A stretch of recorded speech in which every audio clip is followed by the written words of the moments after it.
Hello, everyone. Welcome to the OC Housing Talk. This is Mike Van Ruth and Tim Lorenz, the Elite Home Sales Team. How you doing, sir? Still here, still doing well. And stuff's still crazy out there, isn't it? Oh my goodness. Thank you for the question. Only because this is something I really wanted to talk to you about. I know, good grief, don't they have any other topics? That's the way I feel, and I like to come up with new things for you, but I've got to tell you what's going on. Because to me, it's very, very exciting. I have seen markets grow in South Orange County before, and well. This is one of the best I've seen, but I have not seen it as widespread. So for those of you who are outside of Orange County, California, I'm sure your markets are crazy because I know that Texas is going as hot as we are.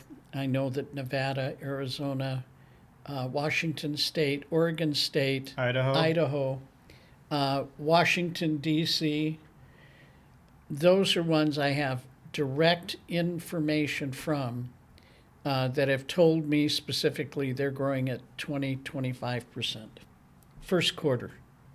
So this isn't something that's just local, and all real estate is local is what we're all trained. But this is national. But this is national. That just shows you how much power is behind this. This is a phenomenon. This is probably once in a lifetime growth period, which I was seeing in March, but now I've seen my first article in the newspaper. So we were talking about it in March. Yeah. This is May. So they're finally catching up with reality. Well, the problem is they can't see it. We see things because we have the multiple listing service, the MLS, and we can see what is gone under contract, what's pending, how much they were asking for it. We don't know the actual amount until it closes. Obviously, yeah. But we have a view that appraisers and the average person doesn't have. So since we have that view, we can see things before the newspapers. I'll give them that. It's not that they're not looking. But we saw our first article, and that one was talking about this growth rate and how fast it was, and that it's not going to stop. All the things that I was saying in my meetings before, they're saying now, and they're doing lots of research.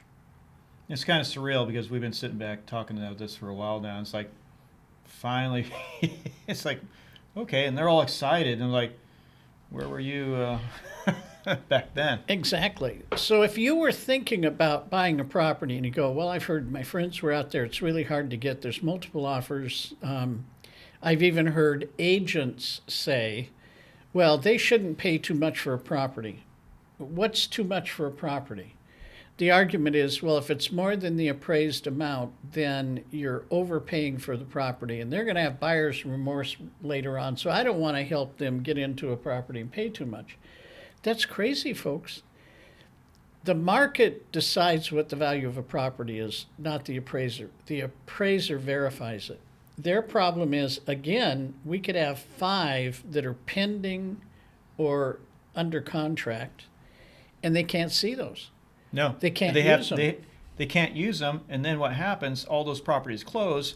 Boom, upticks a spike in prices, and then that information wasn't out there when at the time yours was getting appraised. So you may have to pay a difference, a difference between what you said you would pay for it and the appraised value. That will have to be done by cash. That's unfortunate, but that's what happens in markets like this.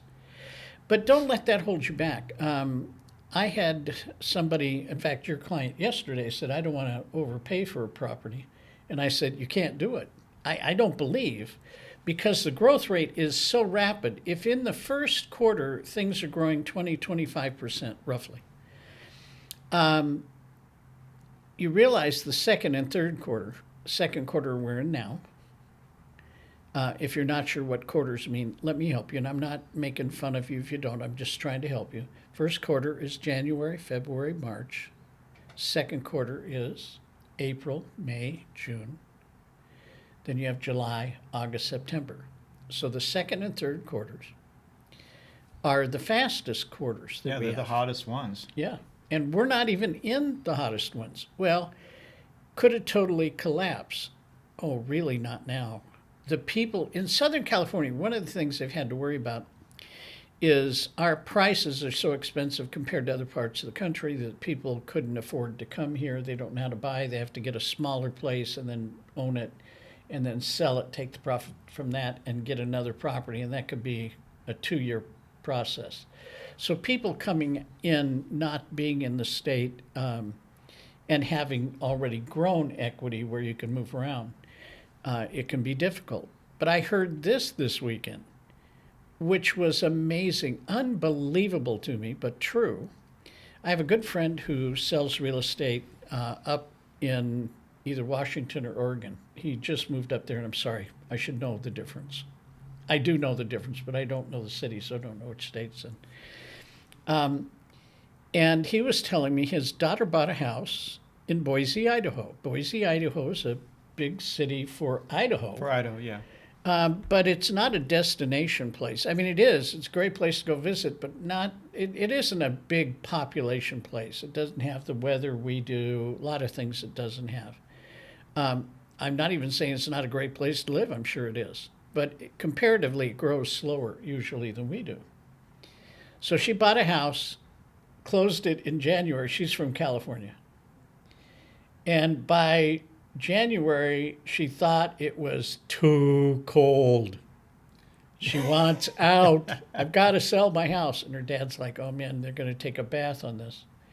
So they sold their house, put it on the market January, closed on it last month. So moved in late December. Let's use January because it's closer to that. So you have January, puts it on the market, February, March, within 60 days, closed, bought it for $540 something, and sold it at $998. Whoa.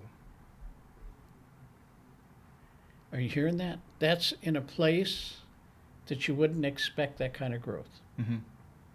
But what that means to the people in Orange County is we now have more locations out there in the hinterlands off the coast, where before they couldn't get enough equities when they sold their house to afford a house here. They're able to move here. So it adds another level to this pressure we're putting on the market. There are more people in other states that now can afford it. There's low interest rates. The people who wanted to buy last year were afraid to do it and doing it this year. And the demand of the millennials who have decided this is the time to buy. It's like the perfect storm. I mean, this may go past the moon as a rocket and head out into Mars. I mean, this is just unbelievable. So back to your statement, you can't buy it for too much. No. Because by the time you get in it, you thought, oh, I paid over the market. It's going to well exceed Yes. above and beyond that. You literally, whether or not you know it, and you just got an appraisal on it. Remember, appraisal is looking backwards. They can't see those homes that are about to close. No. So you get in, it closes, you have instant equity. You have made money the day after you move in. It is that fast. Now, is that going to go on forever? No, I'm not saying that's always the California market. I'm saying the market we're in. So what I told all of the people, both my trainees and my team, was the following. If you want to make money in real estate, and I'm talking to them as agents, all of them, you make your money when the market is really good by investing in it. So the earlier you buy in something like this, the more equities you have at the end of it. So if you buy earlier in the year, it's better than late in the year because we don't know what's going to happen, how long the run is going to go. But it's a time to buy and hold and watch the equity grow. I know a lot of people out there who aren't in real estate. They're in the stock market, don't believe in cryptocurrency. But this is the kind of run you see in cryptocurrency. This is huge. And if you already own a property, it's going to grow, and it's just wild. It's fun. It's fun because I have never seen anything like Now, this. do you think the real estate market is connected with the inflationary pressures that we're feeling right now with gas prices, food, all the other commodities? Yeah, but that may exacerbate this. What does that mean? Okay, make it stronger and harder than I thought it was going to do. Because if there's inflation, and we're seeing some, and I don't think that's going to stop, but if there's inflation, you go to tangible assets. That's your precious metals, gold, silver, platinum. That would be real estate. That's what we're talking about here. Cryptocurrency is supposed to be a hedge against that also, but that's wild. Cryptocurrency. Very turbulent. It's wildly out of control. One day you're making $1,000, the next day you got $1. I mean, I'm exaggerating. I don't know what those numbers are, but they are big. The big shifts. Real estate usually doesn't have that, and certainly No, it doesn't have move those that kind of quick. swings. No. That's wild. But those are the places, a hedge against inflation. It means you can count on those prices keeping your world fairly stable because you have so much money that's coming in through these other documents. If you buy gold, inflation happens, your gold is worth more. It may be worth the same amount, but you have $1 and the dollar's worth less. So since it's worth less, you're still holding something that maintains its value that it had before. So that gas prices are going up, your gold price went up probably more than the gas price. So you're Offsetting that. maintaining a stability. That's what I mean about a hedge against inflation. You have something that's growing at the same speed or faster than the increases in all the things you're paying out. And it protects you from having some kind of collapse because I'll go back to my dad. He said that his dad, remembered a time when it cost so much money for a bushel of wheat. He said it was unbelievable. You had to have, as his dad put it, a wheelbarrow full of money to buy a bushel of wheat. That's out of control inflation. That does occur from time to time. Now, we have a Fed. It's supposed to keep us from doing that, so I'm not talking about total collapse. We're not talking Venezuela. Not yet. No, we're not talking Venezuela. But this is a time also that you can make money. I am encouraging you, if you have extra dollars, if you want to go into great detail about your own personal portfolio, how you can do this, and I'm not even saying put all your money in real estate. If you got some money, you may want to do it as a hedge against inflation. So I'm excited. Yeah, so put this in context. This video is taking place on May 4th, 2021. I always like to preface that because 6 months from now, you're watching this video and you're like, that doesn't seem to match up with the news or whatever's going on. So just give you context at what time. Well, I'll tell you right now, it still doesn't match up with the news because I've only seen it in one newspaper. I did tell you that I had seen on Varney, on Fox Business, that he started to talk about how well the real estate is doing. Mm-hmm. I've seen other things talking about starts on building, which is again in the stock market. They talk about how many starts of new projects there are. Those are well up. Those are indicators, but they haven't really talked about this. Now, it's hard to pick. Probably July, everybody will be talking about it anywhere you go. Let's assume COVID's out of the way and you actually socialize. If you went to a cocktail party, if you went to a 4th of July party, your neighbors are probably going, oh my goodness, I didn't know that we had this kind of growth. And the newspapers will be there and everybody will be chattering about it. Which is what happens in a run, which causes it to go faster. that herd mentality you talk about. That's it. And once that herd gets going, good luck trying to stop it. Yeah, get out of the way. It's probably easier than standing there going, stop. It won't work. Won't work. It's hard to get fear into a market where everybody who gets in makes money. It's hard to stop them. You can't do it with fear. You can't do it with anything. No. It's one of those things, and you can look up my last one, which says, sell your home yourself. I was talking to a gentleman this weekend about that. Oh yeah, you're mentioning that gentleman. Yes. I wasn't planning on having the conversation. I wasn't at that kind of an event where we were just chatting, and he was telling me he was thinking about selling his house.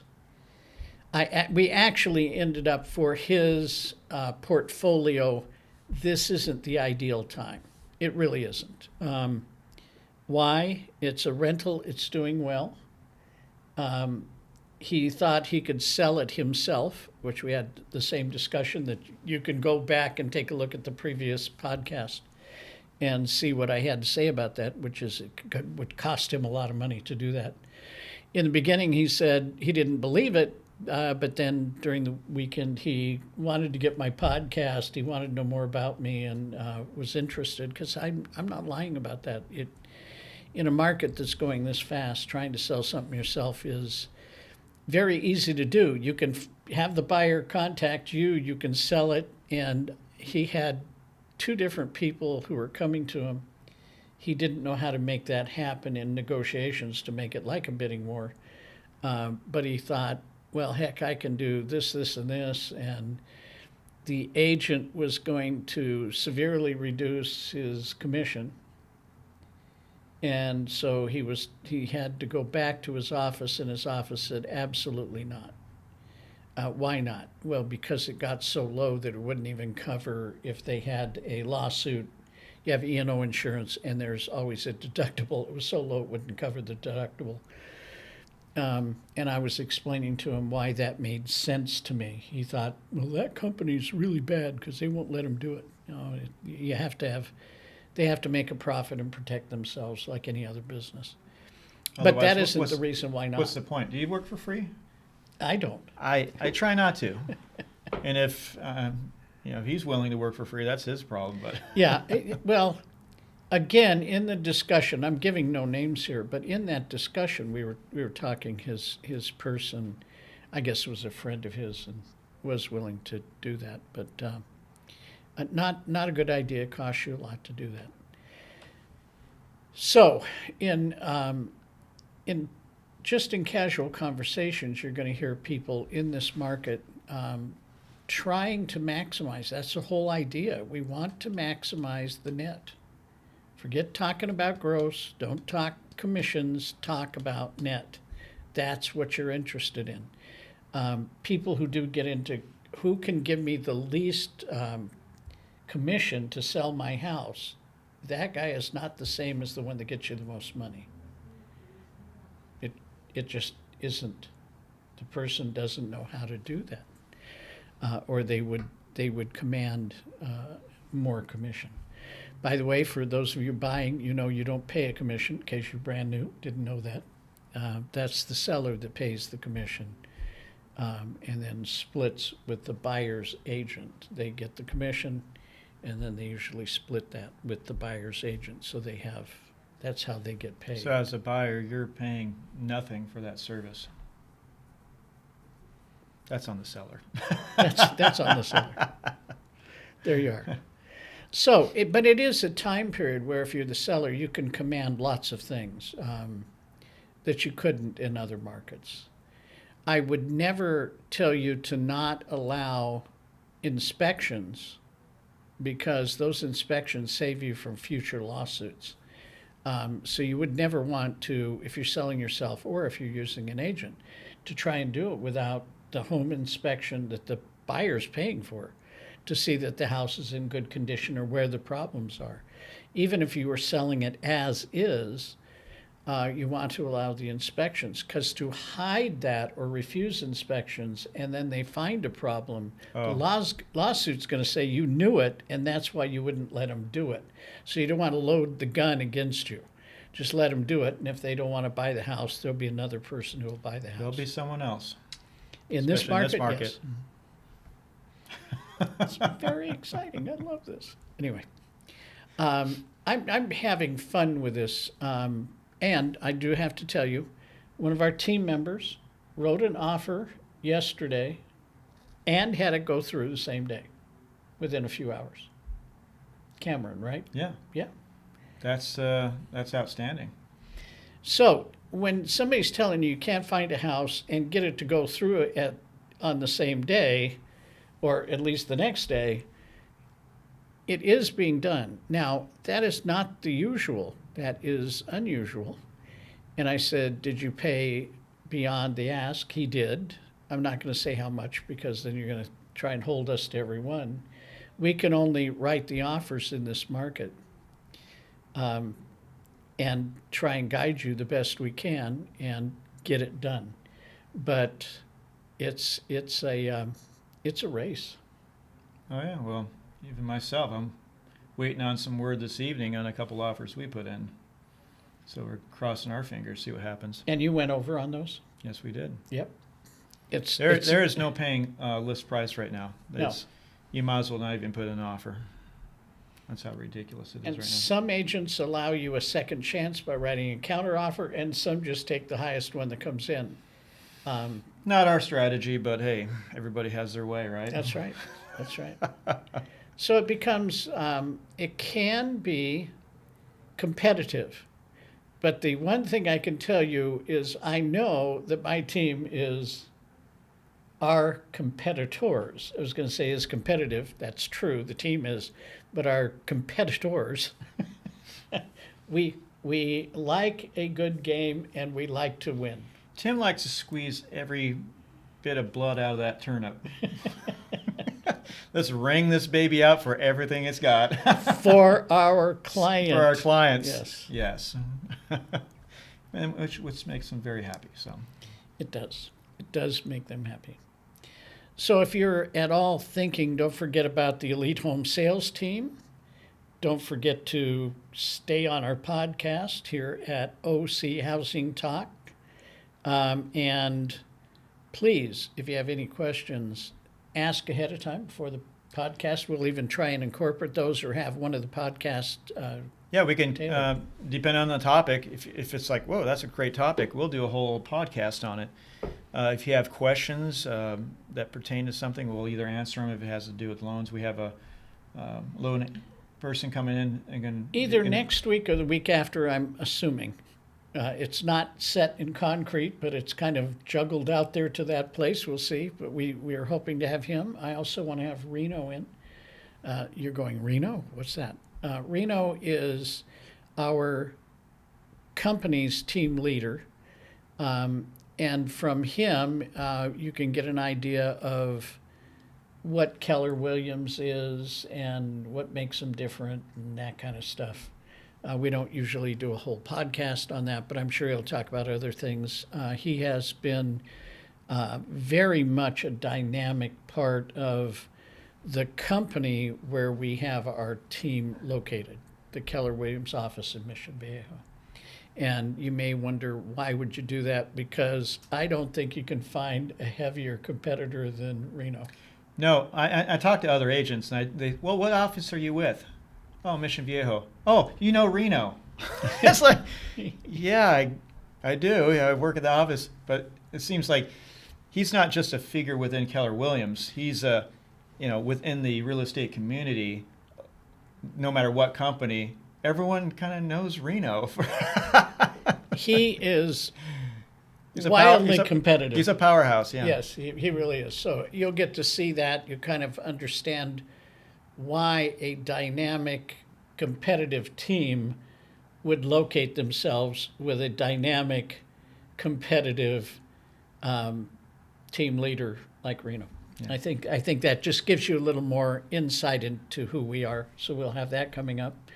And again, we'll have topics. We're not going to always stay on price. It's just this is a once in a lifetime growth period. Well, we were just discussing that this morning. We had a different topic in mind, but the information on this market, and it's happening so quickly, where things would change gradually, over a 3-week period, this is becoming week to week, even day to day, how quickly the market is shifting.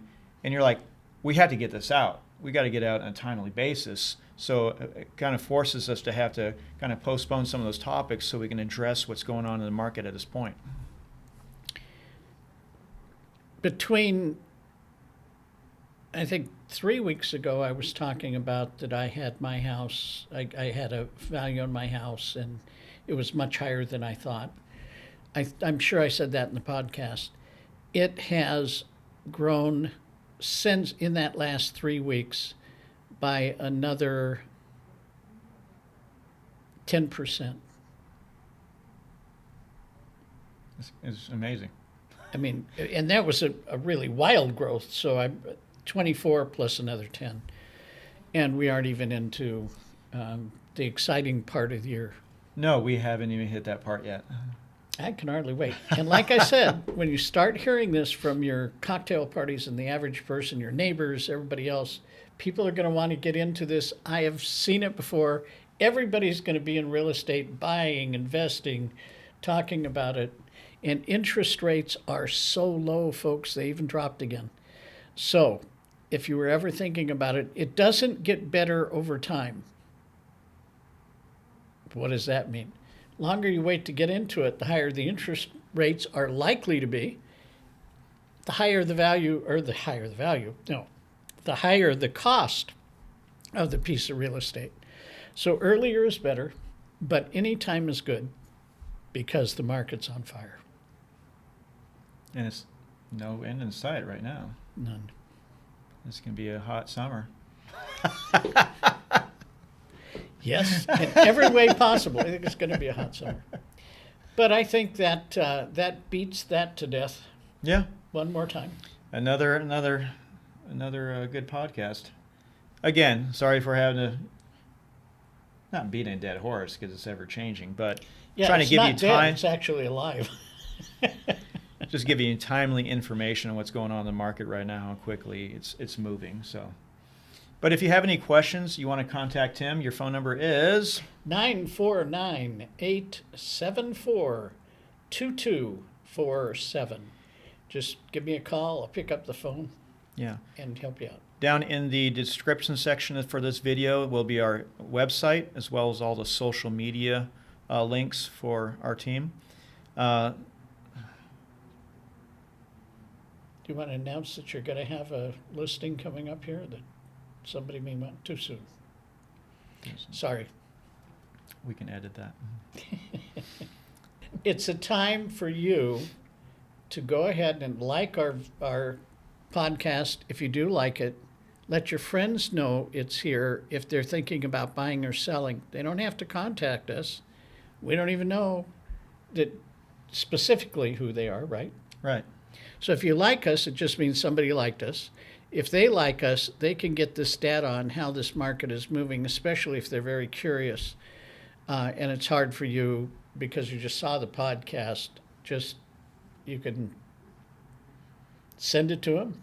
You can have them, or just have them go sign in. They can even get the old ones. Yeah, you can share the link to the channel, share the video, and also subscribe.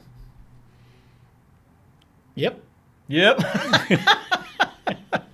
All right, thanks everyone. Thanks for joining us, and we'll see you next time. Thank you. Here at OC Housing Talk. Yeah, we're going to get it straight. Take care. Thank you.